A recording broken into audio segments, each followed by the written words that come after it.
bienvenue dans ma vidéo dans laquelle je réalise un jeu memory en tissu. Pour le réaliser, j'ai besoin d'une machine à coudre, de tissu en coton uni, de tissu en coton avec des motifs, d'entoilage thermocollant, de fil, d'une paire de ciseaux, d'épingles, de biais, de scratch autocollant et de pinces de couture. Pour le tissu avec les motifs, j'ai commencé par me découper un gabarit carré et transparent afin de pouvoir voir les motifs au travers et qui mesure 8 cm et demi de côté. Je pose le gabarit sur l'un des motifs de mon tissu, puis je trace les repères des 4 angles. Je relie ensuite les repères des angles pour former le carré. Et voilà ce que j'obtiens. Je reproduis la même chose autant de fois que je souhaite. Et de manière à obtenir chaque motif 2 fois en carré de tissu. Puis, je découpe les carrés de tissu. Et voici ce que j'obtiens. J'ai 6 motifs différents, soit 12 futures cartes. Je continue avec le tissu uni. Je découpe 3 rectangles. Un grand de 17 par 51 cm et 2 rectangles de même dimension qui mesurent 20 par 35 cm. Ensuite, dans l'entoilage thermocollant, je découpe 3 rectangles de même dimension que les 3 rectangles que j'ai découpés dans le tissu uni.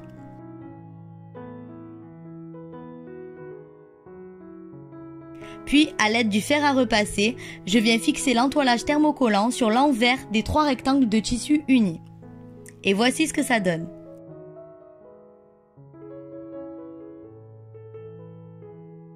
Sur le plus grand des 3 rectangles, celui qui mesure 17 par 51 cm, je trace des repères afin de dessiner 12 carrés de 8 cm et demi de côté, qui seront l'arrière de mes 12 futures cartes en tissu.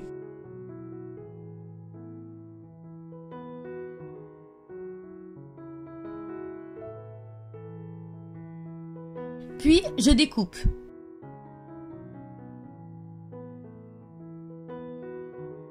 Une fois que c'est fait, je pose un carré de tissu avec motif sur un carré de tissu uni, endroit contre endroit, comme ceci. Puis, j'épingle.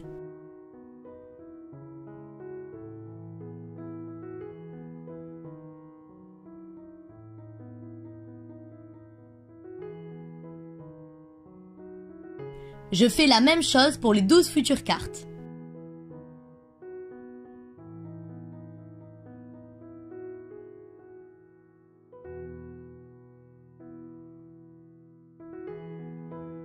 Je vais ensuite venir coudre tout autour en laissant une petite ouverture de quelques centimètres sur chacune des cartes de tissu. Je pique à environ 5 mm du bord. Je fais un point d'arrêt au début et à la fin de ma piqûre et je retire les épingles au fur et à mesure.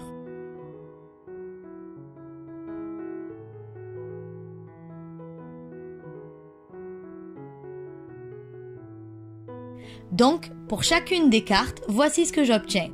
J'ai une petite ouverture sur l'un des côtés. À l'aide d'une paire de ciseaux, je dégarnis les angles.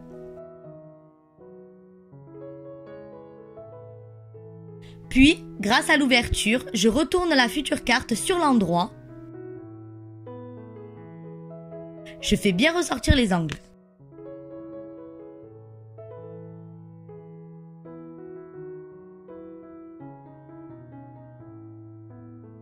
J'ai ensuite passé un petit coup de fer à repasser pour aplatir le tissu et fermer le plus proprement possible l'ouverture. J'épingle l'ouverture pour la maintenir fermée.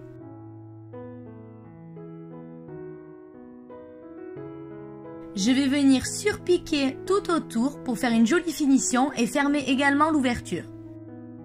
Pour la surpiqûre, je pique à environ 1 ou 2 mm du bord.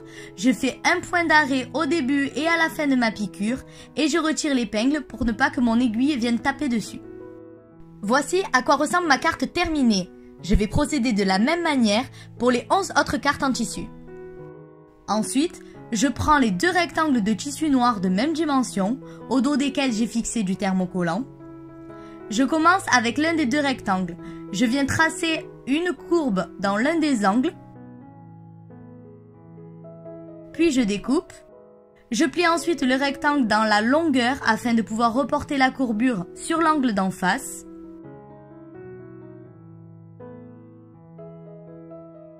Je découpe. Et une fois que j'ai arrondi deux des angles du premier rectangle, je reporte les mêmes courbures sur le deuxième rectangle. Ensuite, je plie le côté où les bords ne sont pas arrondis sur 11 cm en direction des bords qui eux sont arrondis, comme ceci. Puis je plie le côté où les angles sont arrondis par-dessus mon premier côté plié sur 11 cm également.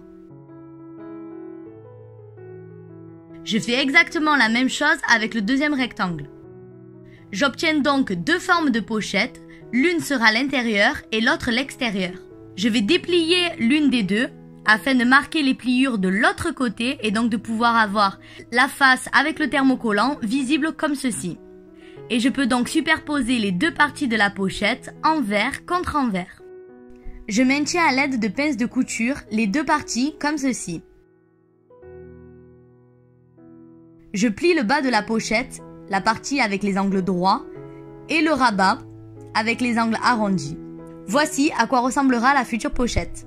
Je prends un morceau de scratch autocollant de 6 cm de long que je place au milieu, 7 cm de chaque côté en largeur et à environ 1,5 cm du bord haut. Je marque 4 repères à la craie de chaque côté du scratch. Puis, je plie ma future pochette, j'appuie bien au niveau du rabat de manière à ce que la craie se transfère sur le tissu qu'elle touche. Et lorsque je la déplie, j'ai les repères pour le deuxième morceau de scratch. Sur la partie du bas, je colle la partie douce du scratch et sur le rabat, je colle la partie agrippante. À l'aide d'un pinceau, j'enlève les traces de craie. Ensuite, je coupe un morceau de biais de la taille de la largeur de ma future pochette. J'ouvre mon biais et je viens le mettre sur le bord envers de la future pochette, sur les côtés où les angles ne sont pas arrondis.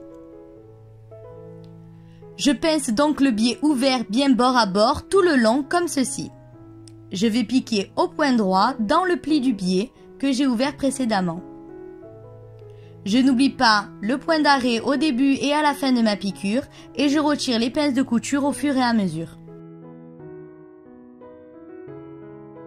Voici ce que j'obtiens. Je replie maintenant le biais sur l'endroit de ma pochette, comme ceci. Et je le maintiens avec des pinces de couture. Je vais faire une piqûre à environ 1 ou 2 mm du bord du biais.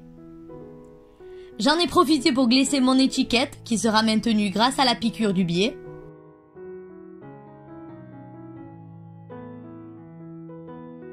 Voici ce que ça donne. Ensuite, je plie ma future pochette, je repère le dessus du rabat. C'est donc ici que je vais venir fixer un motif que j'ai découpé dans le même tissu que j'ai utilisé pour faire les cartes. À l'aide de ma règle, je centre le motif sur le rabat. Mon motif fait 6 cm de côté. Je le place dans la largeur à 7 cm du bord de chaque côté et en hauteur à 2,5 cm du bord haut et du bord bas. Puis j'épingle.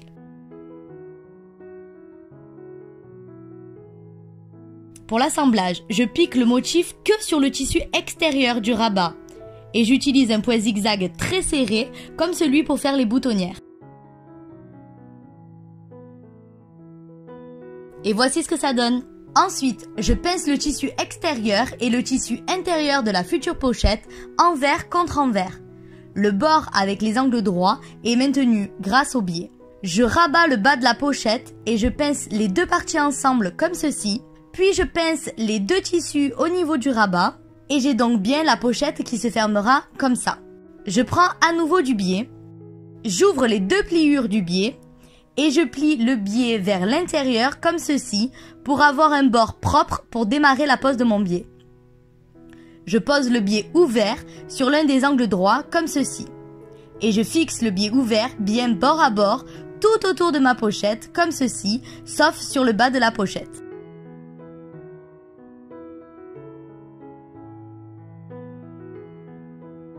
Pour finir, je plie sur l'intérieur le biais ouvert comme lorsque j'ai commencé pour que les bords soient le plus nets possible.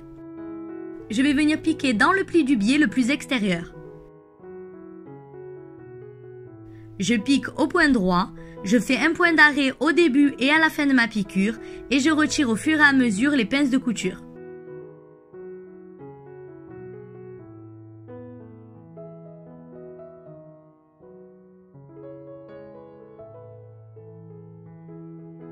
Une fois que c'est fait, je replie le biais sur l'extérieur de la pochette comme ceci.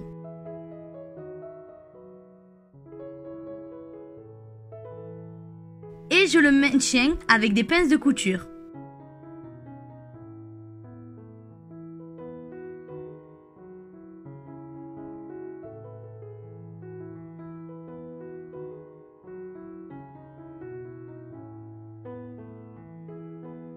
Et je vais venir piquer tout autour à environ 1 ou 2 mm du bord du biais. Je n'oublie pas le point d'arrêt au début et à la fin de ma piqûre et je retire les pinces de couture au fur et à mesure.